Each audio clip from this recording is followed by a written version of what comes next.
আসসালামু আলাইকুম ওরহমতুল্লাহি বারাকাতু।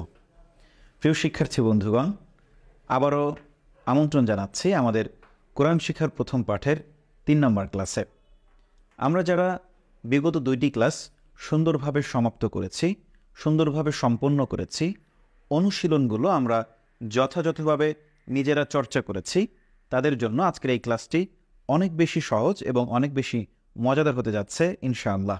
সাথেই থাকুন, উপভোগ করতে থাকুন আজকের এই ৩ নম্বর ক্লাসটি। প্রিয় বন্ধুগণ, আমরা আজকে আমাদের এই কোরআন শিক্ষার প্রথম পাঠ ৩ নম্বর ক্লাসে আমরা চমৎকার কিছু বিষয় শিখতে যাচ্ছি। আমরা শুরুতেই দেখব যে আমাদের জন্য কী শিক্ষণীয় বিষয় রয়েছে। আমাদের জন্য প্রথমে একটি অনুশীলন রয়েছে, সেটি হলো যে নুক্তা আছে এমন হরফগুলোর উচ্চারণ আমরা বাংলায় লিখব। আমরা দেখি প্রথমেই কোন হরফটি আমরা বাংলায় লিখব। প্রথমে আছে যে উপরে ৩ নুক্তা আছে এমন হরফ। আমরা নিশ্চয়ই বুঝে ফেলেছি উপরে ৩ নুক্তা আছে এরকম হরফ মাত্র ২টি। এরকম হরফ মাত্র কয়টি? ২টি। তাহলে আমরা যদি দেখি যে শুরুতেই এখানে রয়েছে ৩ নুক্তাযুক্ত হরফ, আমরা বুঝে ফেলেছি এটি হলো থা। এটি কি? থা। এরপরে এখানে যে ৩ নুক্তাযুক্ত আরেকটি হরফ রয়েছে এটি হলো শিন। তাহলে আমরা শিখলাম যে উপরে ৩ নুক্তাযুক্ত হরফ ২টি, একটি হলো সা আরেকটি হলো শিন। এরপরে আমরা আরও দেখব, সেটি হলো যে উপরে ২ নুক্তা আছে এরকম হরফ, এগুলোর উচ্চারণ আমরা বাংলায় লিখব। প্রথমেই আমরা দেখতে পাচ্ছি এখানে রয়েছে তা, এখানে রয়েছে তা। তাহলে আমরা বাংলায় এটির উচ্চারণ লিখে ফেলব। এরপরেও আরেকটি রয়েছে, সেটিও হলো তা। প্রথমটি হলো গোলতা, এরপরেরটা হলো এমনিতেই তা। তাহলে গোলতা এবং তা, এরপরে ২ নুক্তাওয়ালা একটি হরফ, এটাও আমরা বুঝে ফেলেছি, এটি হলো কফ। এটি হলো কফ। তাহলে ২ নুক্তা হরফ তা, তা এবং কফ। এরপরে আমরা উপরে ২ নুক্তাওয়ালার পরে এখন দেখব যে নিচে ২ নুক্তা আছে এমন হরফ কয়টি এবং সেগুলোর উচ্চারণ আমরা বাংলায় লেখার চেষ্টা করব। আমরা দেখি এখানে নিচে ২ নুক্তা আছে এরকম হরফ কি। এখানে আমরা দেখতে পাচ্ছি যে নিচে ২ নুক্তা আছে এরকম হরফ মাত্র একটি। এরকম হরফ মাত্র কয়টি? একটি। এরকম হরফ, সেই একটি মাত্র হরফ হলো ইয়া। সেই হরফটি হলো ইয়া। এটি আমরা বাংলায় লিখে ফেলব। এরপরে আমরা এরপরের অনুশীলনে যাব। সেখানে আমরা দেখি আমাদের জন্য কি আছে। এখানে আছে হলো যে নিচে ১ নুক্তা আছে এমন হরফ। তাহলে আমরা দেখি নিচে ১ নুক্তা আছে এরকম হরফ কি কি এবং সেগুলোর আমরা বাংলায় উচ্চারণ লিখব। আমরা দেখি এখানে যে নিচে ১ নুক্তা আছে, এখানে ২টি হরফ রয়েছে। প্রথমটি আমরা দেখেই সাথে সাথে বুঝে ফেলেছি, এটি হলো বা। এটি কি? বা। তাহলে আমরা এর নিচে বা লিখে দিব। এরপরে যে হরফটি রয়েছে সেটিকেও আমরা দেখে বুঝে ফেলেছি যে এটি হলো জিম। তাহলে আমরা এর নিচে বাংলায় জিম লিখে দিলাম। এরপরে আমরা আরেকটি অনুশীলনে চলে যাব যে উপরে ১ নুক্তা আছে এরকম হরফ কয়টি এবং সেগুলো উচ্চারণ আমরা লেখার চেষ্টা করব। আমরা দেখি যে উপরে ১ নুক্তা আছে এরকম হরফ, এখানে ৪টি উল্লেখ করা হয়েছে। তাহলে শুরুতেই আমরা দেখে বুঝে ফেলেছি যে এটি কি? এটি হলো ফা। বুঝে ফেলেছি, আবার সাথে সাথে লিখেও ফেললাম। এরপরে উপরে ১ নুক্তা আছে এরকম আরেকটি হরফ, এটি হলো নুন। এটি হলো নুন। এরপরে যে হরফটি রয়েছে আমরা দেখতে পাচ্ছি এটি হলো জাল। এটি কি? জাল। এরপরে যে হরফটি রয়েছে সেটি হলো ঝা। এটি হলো ঝা। তাহলে উপরে ১ নুক্তা আছে এরকম ৪টি হরফ আমরা শিখে ফেললাম এবং সাথে সাথে বাংলা উচ্চারণও লিখে ফেললাম। এরপরে আমরা যেই আরও একটি অনুশীলন, অর্থাৎ সেটারই দ্বিতীয় অনুশীলন, সেটা হলো উপরে ১ নুক্তা আছে এরকম আরও ৪টি হরফ আমাদের সামনে উপস্থাপন করা হয়েছে। প্রথম হরফটি আমরা বুঝে ফেলেছি, এটি হলো দদ। আমরা নিচে লিখে দেব এটি হলো দদ। এরপরে এই হরফটি দেখেও কিন্তু আমরা বুঝে ফেলেছি এটি হলো জ। এটি কি? জ। এরপরে যে হরফটি রয়েছে এটিও দেখার সাথে সাথেই আমরা বুঝে ফেলেছি। তাহলে আমরা নিচে লিখব এটি হলো গইন। এটি হলো গইন। এরপরে যে হরফটি রয়েছে এটিও কিন্তু আমরা দেখার সাথে সাথেই বুঝে ফেলেছি যে এটি হলো খ। এটি কি হরফ? খ। তাহলে আমরা এখানে আরও 4টি হরফ জানলাম যেগুলোর উপরে এক নুক্তা রয়েছে। এরপরে আমরা আরও একটি চমৎকার এবং শিক্ষণীয় অনুশীলনের দিকে যাব। সেই চমৎকার অনুশীলনটি হলো যে নুক্তা আছে এমন হরফগুলি আমরা লিখব এবং তিলাওয়াত করব। আমরা জানি আরবি হরফের মধ্যে 2 রকমের হরফ রয়েছে, একটি হলো নুক্তাওয়ালা এবং আরেক ধরনের হরফ হলো নুক্তা ছাড়া। তা আমরা এখানে নুক্তাওয়ালা, নুক্তা আছে এমন হরফগুলো আমরা লিখব এবং তিলাওয়াত করব। তাহলে শুরুতেই আমরা দেখি যে এখানে আমাদের জন্য রয়েছে বা। তাহলে বা আমরা কি করব? লিখে ফেলব যে বাটা এখানে এরকম একটা আকৃতি হবে এবং নিচে এক নুক্তা হবে। তাহলে এটা কি হয়ে গেল? বা হয়ে গেল। এরপরে আমরা দেখব এখানে রয়েছে তা। তাহলে তা বায়ের মতো একই শেপ দিব আমরা। এই শেপের উপরে আমরা কি করব? শুধু 2টি নুক্তা বসিয়ে দিব, বাস এটা হয়ে গেল তা। এরপরে আমরা দেখতে পাচ্ছি এখানে রয়েছে সা। একইভাবে আমরা বা এবং তায়ের মতো একই শেপ দিব, শুধু উপরে 3টি নুক্তা বসিয়ে দিব, তাহলে সেটি কি হয়ে যাবে? সা হয়ে যাবে। এরপরে এখানে রয়েছে শিন। তাহলে প্রথমে আমরা 3 মাথাওয়ালা একটি শেপ দিব এবং নুনের মতো একটা আকৃতি দিব এবং ঠিক এর উপরে, এই মাথাগুলোর উপরে 3টি নুক্তা বসিয়ে দিব, তাহলেই কিন্তু এটা শিন হয়ে যাবে। এটা শিন হয়ে গেল। এরপরে আমাদের জন্য আরেকটি হরফ, সেটি হলো জিম। তাহলে জিম আমরা কি করব? একটা আকৃতি দিব যেটা হা এর মতো, ঠিক এর মাঝ বরাবর আমরা একটা নুক্তা বসিয়ে দিব, তাহলে এটা কি হয়ে গেল? জিম হয়ে গেল। এরপরে আমরা আরেকটি হরফ, সেটা হলো খ। ঠিক জিমের মতো শুরুতে হায়ের একটা আকৃতি আমরা এখানে লিখব, এর ঠিক উপরেই আমরা একটি নুক্তা দিব, তাহলেই এটি কি হয়ে যাবে? খ হয়ে যাবে। এরপরে আমাদের জন্য আরেকটি হরফ, সেটি হলো জাল। সেটি কি? জাল। তাহলে প্রথমে আমরা দালের একটা শেপ এখানে দিব, ঠিক এই দালের শেপের উপর জায়গায় আমরা একটা নুক্তা দিব, তাহলে সেটি কি হয়ে যাবে? জাল হয়ে যাবে। এরপরে আমাদের জন্য রয়েছে ঝা। কি রয়েছে? ঝা। তাহলে প্রথমে আমরা রয়ের মতো একটা শেপ দিই, এরপরে ঠিক এর উপরে আমরা একটা নুক্তা দিয়ে দিই, তাহলেই এটি কি হয়ে যাবে? ঝা হয়ে যাবে। তাহলে আমাদের ঝা হয়ে গিয়েছে। এরপরে আমাদের জন্য রয়েছে দদ। কি রয়েছে? দদ। তাহলে সদের মতো একটা শেপ আমরা প্রথমেই দেই, ঠিক এর উপরে আমরা একটা নুক্তা দিয়ে দেই, তাহলেই এটি কি হয়ে যাচ্ছে? দদ হয়ে যাচ্ছে। এরপরে আমাদের জন্য যে হরফটি রয়েছে সেটি হলো জ। সেটি হলো জ। ঠিক আমরা কি করি? প্রথমে তয়ের মতো একটা আকৃতি এখানে লিখে ফেলি, এরপরে আমরা এই তয়ের উপরে একটি নুক্তা বসিয়ে দেই, বাস এটি কি হয়ে গেল? জ হয়ে গেল। এরপরে আমরা দেখতে পাচ্ছি এখানে রয়েছে গইন। তাহলে আমরা কি করব? আমরা শুরুতে আইনের মতো একটা শেপ দিব, ঠিক এই আইনের শেপটার উপরে আমরা একটা ফোঁটা দিব, তাহলে কি হয়ে যাবে? গইন হয়ে যাবে। এরপরে আমরা দেখতে পাচ্ছি এখানে রয়েছে ফা। তাহলে শুরুতে আমরা একটা গোল মাথা দিয়ে একটা লম্বা আকৃতি আঁকবো, ঠিক এর উপরে ভাগে গোল মাথার উপরে আমরা একটা নুক্তা দিব, তাহলে এটি কি হয়ে যাচ্ছে? এটি হয়ে যাচ্ছে ফা। আমরা কিন্তু খুব সহজেই শিখতে পারছি। এরপরে আমরা আরও একটি হরফ দেখতে পাচ্ছি যে কফ। তাহলে আমরা প্রথমে একটা গোল নুনের মতো একটা শেপ দিব, শুরুতে একটু আমরা কি করব? একটা সুন্দর গোল মাথা আঁকবো, ঠিক এর উপরে আমরা কি করব? 2টি নুক্তা দিয়ে দেব, বাস তাহলেই কি হয়ে যাবে? এটি কফ হয়ে যাবে। ঠিক এরপরে আমরা যেই অক্ষরটি লিখব সেটি হলো গোলতা। কি লিখব? গোলতা।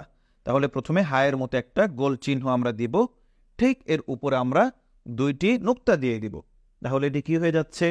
গোলতা হয়ে যাচ্ছে। এরপরে আমাদের জন্য যে হরফটি রয়েছে সেটি হলো নুন। সেটি কি?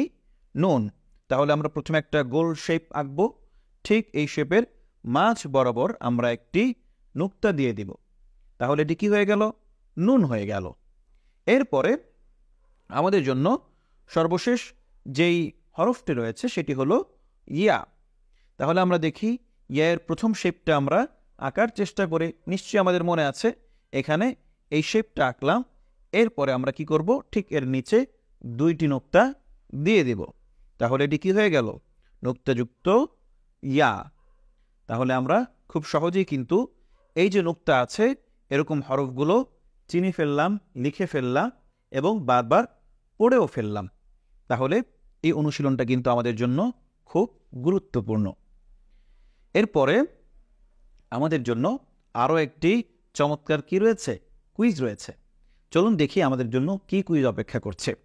আমরা এতক্ষণ যা পড়লাম সেখান থেকে আমাদের কুইজ হলো যে উপরে 2টি নোক্তা আছে এমন হরফ কয়টি? উপরে 2টি নোক্তা আছে এরকম হরফ কয়টি? আপনারা যদি আমাদের এই অনুশীলনটা ভালোভাবে করে থাকেন, শুরুতেই কিন্তু এটি চলে গিয়েছে। তাহলে আপনারা নিশ্চয়ই মনে মনে হয়তো সবাই বলেও দিয়েছেন যে উপরে নোক্তা আছে এমন হরফ কয়টি। চলুন দেখি আমাদের উত্তরটা কি হবে। উপরে 2টি নোক্তা আছে এরকম হরফ কয়টি? 3টি। আশা করি আপনারা সকলেই কিন্তু এই উত্তরটা সুন্দরভাবেই দিতে পেরেছেন, ঠিক আছে না? তাহলে উপরে 2টি নোক্তা আছে এরকম হরফ মোট 3টি। তাহলে এরপরে আমরা যে আরেকটি অনুশীলনী যাব, সেই অনুশীলনী হলো যে নুক্তাবিহীন হরফ। এর আগে আমরা কি পড়েছি? নুক্তাওয়ালা হরফ। এখন আমরা পড়ব নুক্তাবিহীন হরফ। এগুলোর উচ্চারণ বাংলায় লিখব। কিসে লিখব? বাংলায় লিখব। তাহলে চলুন আমরা দেখি যে নুক্তাবিহীন হরফের উচ্চারণের ক্ষেত্রে আমাদের জন্য কোন কোন হরফ রয়েছে। শুরুতে আমরা দেখতে পাচ্ছি আমাদের জন্য রয়েছে আলিফ। তাহলে আমরা কি করি, এই যে আলিফের নিচে যে খালি জায়গা রয়েছে এখানে আলিফ বাংলায় লিখে দেই। এরপরে রয়েছে যে শেপটা আছে, আমরা সকলে বুঝে গেছি এটি কি, এটি হলো হা। তাহলে আমরা নিচে হা লিখে দিই। এখানে আমরা একটু লক্ষ্য রাখবো যে এই যে হা, এটা কিন্তু একটু কণ্ঠনালীর ভিতর থেকে আসবে।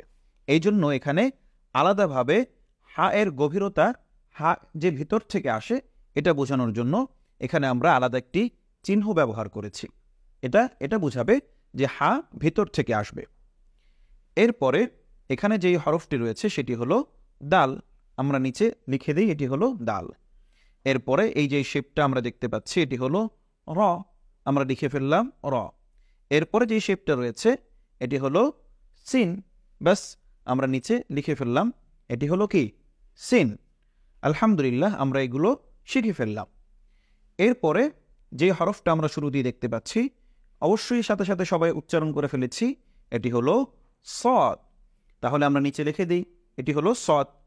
এরপরে আমরা যে হরফটি এখানে দেখতে পাচ্ছি সেটি হলো, দেখার সাথে সাথে আমরা বুঝে ফেলেছি এটি হলো ত। আমরা নিচে লিখে দেই এটি হলো ত। এরপরে যে হরফটি আমরা দেখতে পাচ্ছি সেটি দেখার সাথে সাথে আপনারা নিশ্চয়ই বলে ফেলেছেন ওস্তাদজি এটি হলো আইন। তাহলে এটি হলো আইন। এরপরে যে হরফটি, এটাও আপনারা দেখার সাথে সাথে নিশ্চয়ই বলে ফেলেছেন এটি হলো কাফ। বাস এখানে নিচে লিখে দিন এটি হলো কাফ। এরপরে যে হরফটি রয়েছে সেটি হলো লাম। সেটি কি? লাম। আপনারা নিচে লিখে দিন এটি হলো লাম। এরপরে আমরা দেখব যে আরও কয়েকটি হরফ রয়েছে। শুরুতেই রয়েছে মিম। তাহলে নিচে লিখে দিন মিম। এরপরে যে হরফ সেটিও আপনারা বুঝে ফেলেছেন এটি হলো ওয়াও। নিচে লিখে দিন এটি হলো ওয়াও। এরপরে যেই শব্দটি রয়েছে, হরফটি রয়েছে, সেটিও কিন্তু আপনারা বুঝে ফেলেছেন এটি হলো হা। এটি হলো হা। এর আগেরটা পড়েছি আমরা হা, আর এটি হলো হা। একটা গলায় চাপ দিয়ে ভিতর থেকে, আর একটা স্বাভাবিকভাবে কণ্ঠনালী থেকে স্বাভাবিকভাবে আসবে, সেটি হলো কি, হা। এরপরে এটিও আপনারা দেখার সাথে সাথে বুঝে ফেলেছেন এটি হলো হামজা। নিচে লিখে দিন এটি হলো হামজা। এরপরে এখানে যেই সব হরফটি আপনারা দেখতে পাচ্ছেন সেটিও আপনারা বুঝে ফেলেছেন এটি হলো ইয়া। নিচেই লিখে দিন এটি হলো ইয়া। আলহামদুলিল্লাহ, আমরা কিন্তু এই নুক্তা ছাড়া যে হরফগুলো রয়েছে এগুলোর সম্পর্কেও অবগত হলাম এবং এগুলোর বাংলা উচ্চারণও লিখে ফেললাম, শিখে ফেললাম। আলহামদুলিল্লাহ। এরপরে আমাদের জন্য আরেকটি চমৎকার অনুশীলন রয়েছে, সেটি হলো খালি ঘর পূরণ করতে হবে। কিভাবে? সেটি হলো যে খালি ঘরে নুক্তাবিহীন যে হরফগুলো রয়েছে সেগুলো লিখতে হবে।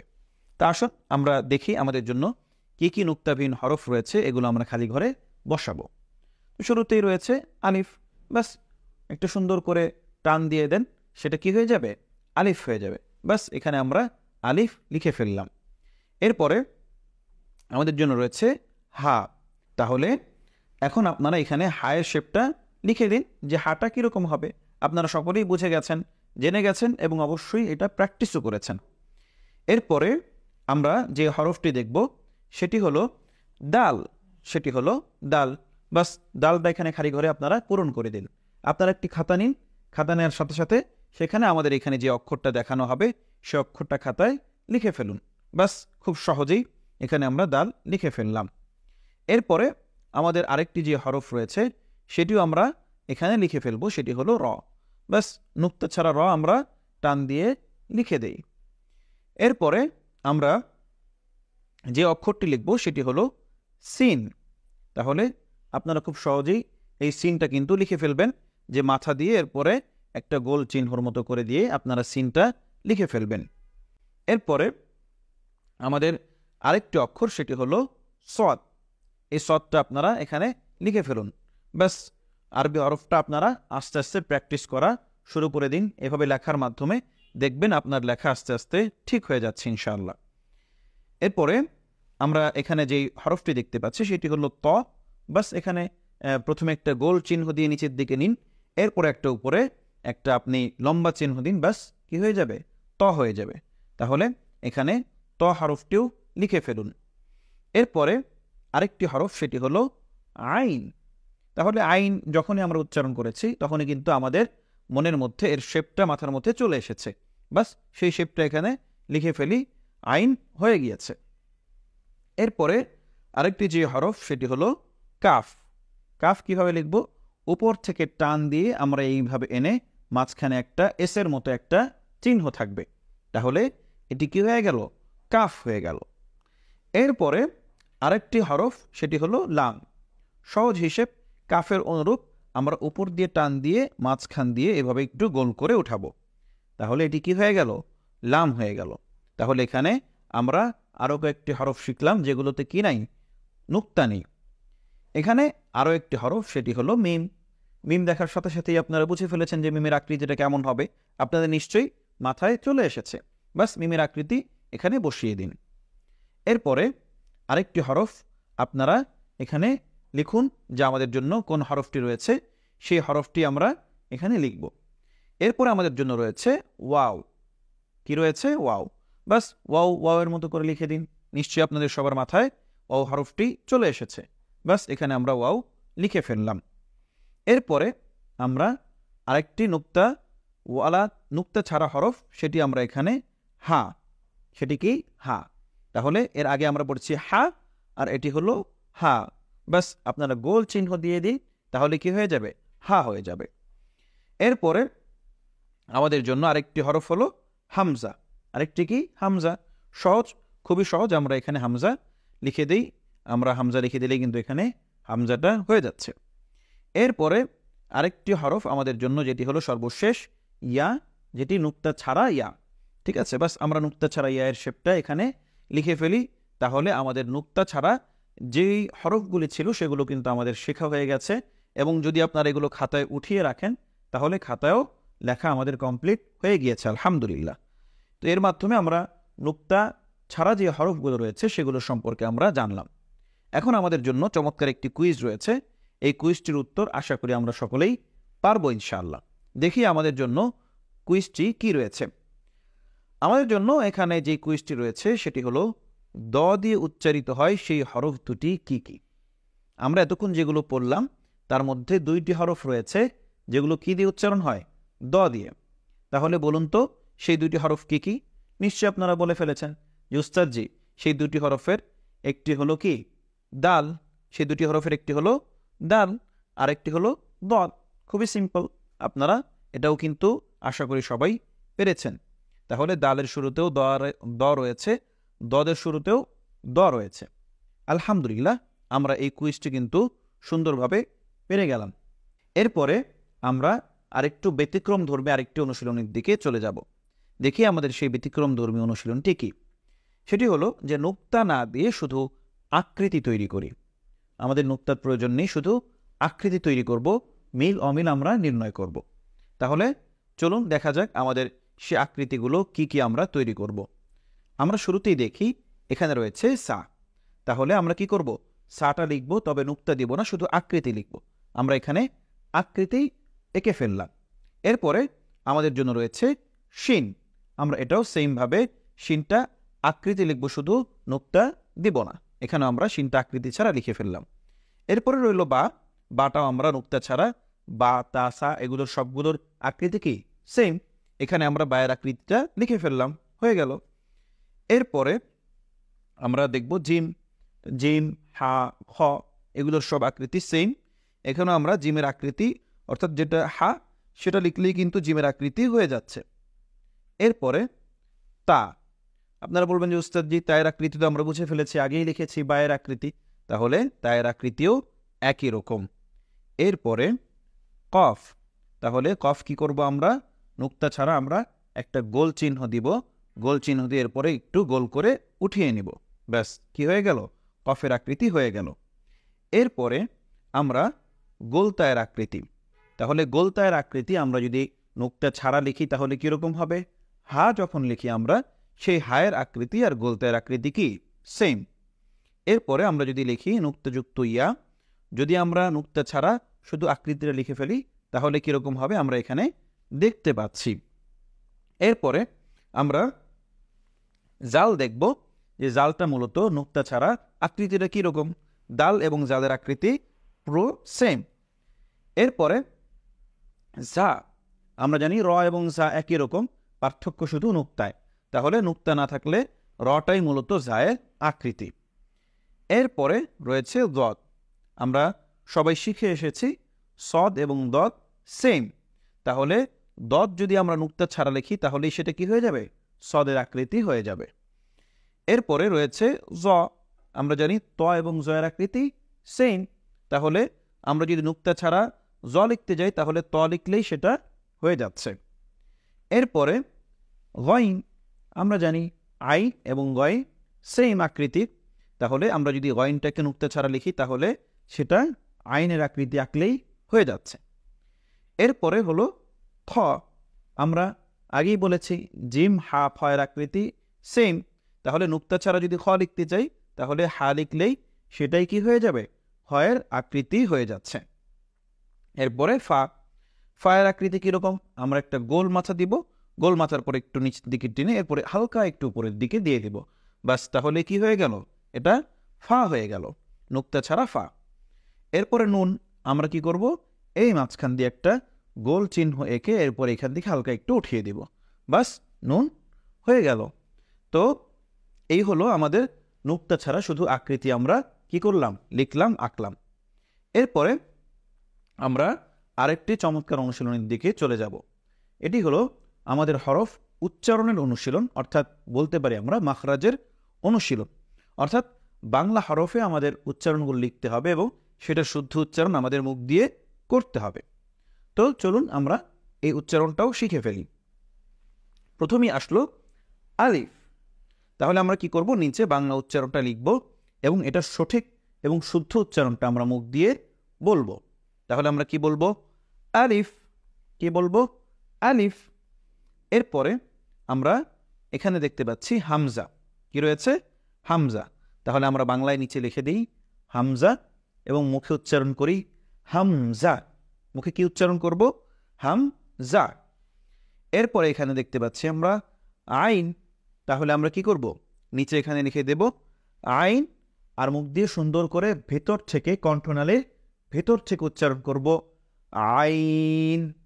কি উচ্চারণ করব, আইন। আমরা উচ্চারণ করার সময় খেয়াল করব সেটা কণ্ঠনালীর ভিতর থেকে আসছে কিনা, আইন। এরপরে আমরা দেখতে পাচ্ছি এখানে রয়েছে হা। তাহলে আমরা বাংলায় নিচে লিখে দেই এটা হলো হা। ঠিক আইনের উচ্চারণের জায়গা যেটা, হায়ের উচ্চারণের জায়গা ঠিক একই জায়গায়, এটাও কি হবে, ভিতর থেকে আসবে কণ্ঠনালী। তাহলে আমরা এটা উচ্চারণ করব হা। এরপরে রয়েছে আমাদের হা। এই হা এবং হায়ের পার্থক্য হলো হাটা কণ্ঠনালীর ভিতর থেকে আসবে আর হাটা কণ্ঠনালীর ভিতর থেকে নয়, শুধু মুখ দিয়েই উচ্চারণ হবে। তাহলে এইটা আমরা বলবো হা। এর আগেরটা বলছি হা আর এটা বলছি হা। এইভাবে পার্থক্য করে করে শুদ্ধ উচ্চারণ করে এরপরে আমাদেরকে এগুলো পড়তে হবে। এরপরে আমরা এখানে দেখতে পাচ্ছি সা। এখানে কি দেখতে পাচ্ছি? সা। আমরা নিচে সা লিখে দেই এবং উচ্চারণ করার সময় মনে রাখবো যে আমাদের জিহ্বার যে আগা রয়েছে এটা আমাদের উপরের দাঁতের যেই আগা রয়েছে সেটার সাথে মিলবে। তাহলে কীরকম উচ্চারণ হবে? সা। আমরা এটা উচ্চারণ করার সময় লক্ষ্য রাখবো ইনশাআল্লাহ। এরপরে রয়েছে সিন। কি রয়েছে? সিন। তাহলে আমরা নিচে লিখে দিই সিন। আমরা উচ্চারণ করবো এইভাবে সিন। কিভাবে উচ্চারণ করব? সিন। এই গেল সিন। এরপরে রয়েছে সদ। আমরা নিচে লিখে দিই সদ। উচ্চারণ করার সময় আমরা একটু সুন্দরভাবে উচ্চারণ করার চেষ্টা করব। আমরা বলবো সদ। কি বলবো? সদ। এরপরে আমাদের জন্য যে হরফটি রয়েছে সেটি হলো দাল। তাহলে এটা আমরা উচ্চারণ করব দাল।